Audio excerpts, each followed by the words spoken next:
Hello, happy Monday. It's August 26th, 2024. I'm going to be speaking about another crossover topic with epilepsy. Epilepsy kind of came out like epilepsy. This one is going to be isolation. Social isolation, being a NEET, staying in, minding your own business, all of that. Gonna start out, if you're keen-eyed, you may have noticed in my about that I'm a big Joy Division fan. Gonna start out with the lyrics to a Joy Division song called Isolation. Okay. In fear every day, every evening, he calls her aloud from above. Carefully watched for a reason, painstaking devotion and love. Having epilepsy, if you have uncontrolled tonic-clonic seizures, you really might be in fear every day, every evening, going through some shit, calling whoever is taking care of you from above. In this case, I believe it was his wife. Carefully watched for a reason, painstaking devotion and love. When you have a lover who's a caretaker, or really just having a caretaker at all, I'm not projecting this onto everyone, but in my case, I have this shame about needing a caretaker whenever I am struggling with my seizures. So having a painstaking devotion from others is a shameful feeling. So surrender to self-preservation from others who care for themselves, a blindness that touches perfection but hurts just like anything else. This one, I feel like it's shade towards his band members, saying, they've preserved themselves, they care for themselves rather than him. A lot of his lifestyle was triggering his seizures, and I'm definitely going to talk about that. I'm going to keep this video as short as I can. Okay. Then he just says, isolation, isolation, isolation. Mother, I tried, please believe me, I'm doing the best that I can. I'm ashamed of the things I've been put through. I'm ashamed of the person I am. This is really just this feeling of depression, having epilepsy, trying to advocate for yourself, trying to live a different life, and feeling like being held down because of seizures is holding you back. I mean, there's a lot more to it than just my, very pie in the sky explanation, but I feel like this song kind of just encapsulates that embarrassment that can come from being a very dependent person, and in some people, like myself, makes you want to isolate rather than embarrassing yourself in the form of going out to your friends and having them disrespect you, or being a constant burden on your very close loved ones. So the topic of this video is epilepsy and a loss of closeness. It's a confusing one for me because, to begin with, I didn't really have a strong feeling of closeness with others. Epilepsy has compounded that. So we'll just start out by talking about lifestyle changes. When you're diagnosed with epilepsy, you probably will question, can I drive? Depends, are you one of the lucky ones? I feel like I was not driving. Before I had my first grand mal, I was driving. Then I had the grand mal, then I started thinking, well, I'm really not trying to have this happen as I drive, so my personal choice was to not drive. I live in a city, I have access to public transportation, and people who can drive me if I really need that, so that's my choice. I'm not here to shame people who have to make other choices. depending on their medication and doctor's advice and all that. Living in a more rural environment or not having the ability to work from home can really be a hindrance for people with epilepsy. And, that's kind of just all I'll say about that.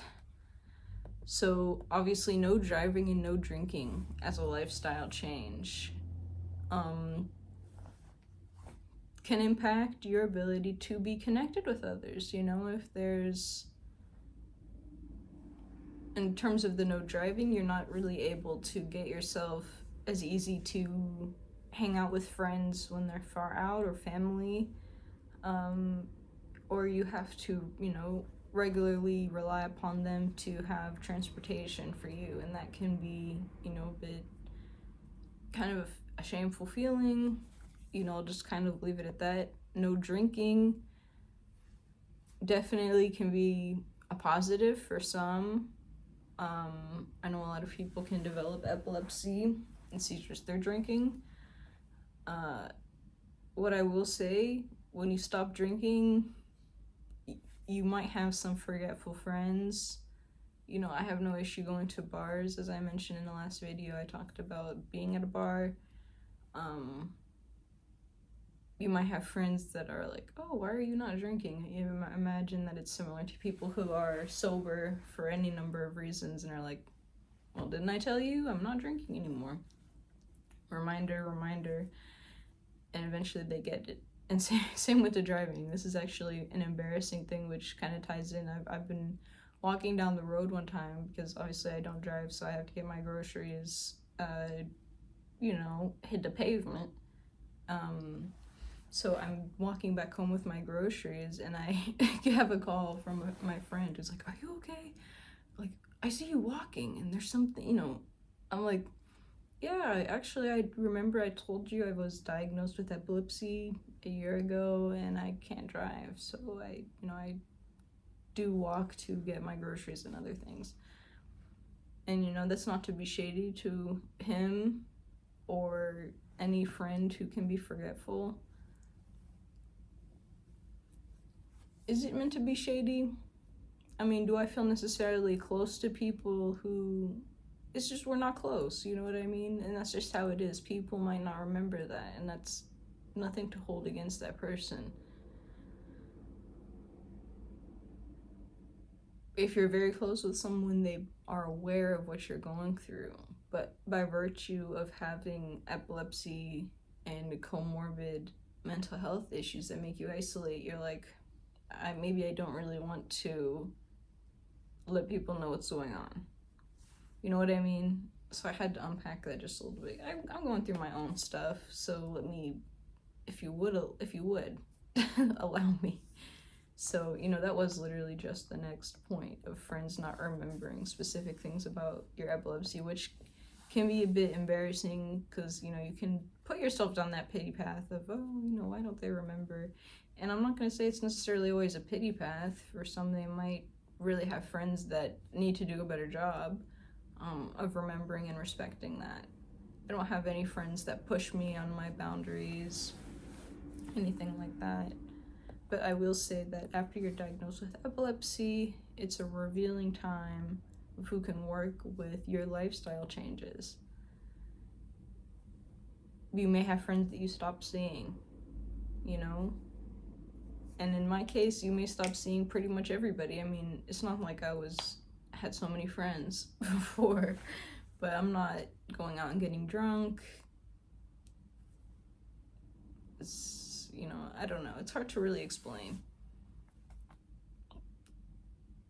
I'm not sure the point of this video, considering that I wasn't really a social person before I knew I had epilepsy, but now having epilepsy, it's kind of created this new feeling for me of not really even wanting to explain why I'm so asocial now.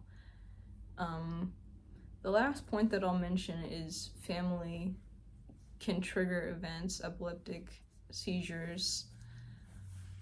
If you have stress-induced seizures, like the majority of epileptic people, And that can just even more make you not really want to be around family, but also have this shameful feeling. So for that, I would say, and this might be my next topic, understand your triggers, understand ways to become flexible and change your processes, the ways that you're building up to stressful events when you do have to encounter them, because you might know what puts you at a predisposition to having a seizure, but you haven't really taken the time to document that. Because, let me sum it up and make it full circle. Life is going to be stressful. And when you have epilepsy, it causes you to put everything under a microscope. You're going to have to put yourself into these inopportune situations and learn how to be flexible, learn how to address discomfort in your body, and rev yourself up, prepare yourself so that you don't have a seizure on the floor in the middle of a restaurant like a month ago. And that's really how it is, and then you just go as many months or years as you can without having a seizure on the floor in the middle of the restaurant. Thank you for listening.